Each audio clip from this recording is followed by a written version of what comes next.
হযরত শাহজালাল আন্তর্জাতিক বিমানবন্দরের তৃতীয় টার্মিনালে নিয়ন্ত্রণ হারিয়ে ঢুকে পড়া বাসের চাকায় পিষ্ট হয়ে একজন মারা গেছেন। নিহত মাইদুল ইসলাম সিদ্দিকী বেসামরিক বিমান চলাচল কর্তৃপক্ষের প্রকৌশলী ছিলেন। প্রত্যক্ষদর্শীরা জানান, বিমানবন্দরের সামনে এক্সপ্রেসওয়ে দিয়ে চলাচলের সময় রায়দা পরিবহনের একটি বাস নিয়ন্ত্রণ হারিয়ে ঢুকে পড়ে নিরাপত্তা বেষ্টনীর ভেতর। এ সময় নিচের মোটরসাইকেলে থাকা সিভিল এভিয়েশনের senior sub assistant engineer Maidul Hasan সিদ্দিকীকে ধাক্কা দেয় বাসটি।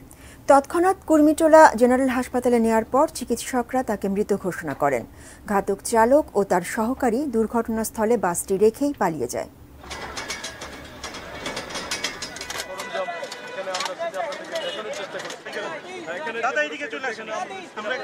একটা রায়দা পরিবহন নিয়ন্ত্রণ হারিয়ে এইখানে এডিসির যে কাজ চলতেছে, এডিসির টিনের বেড়া উমড়ে মুচড়ে ভিতরে ঢুকে পড়ে যায়।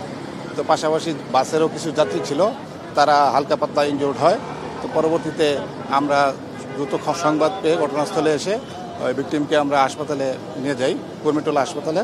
হাসপাতালে যাওয়ার পথে সে মারা যায়।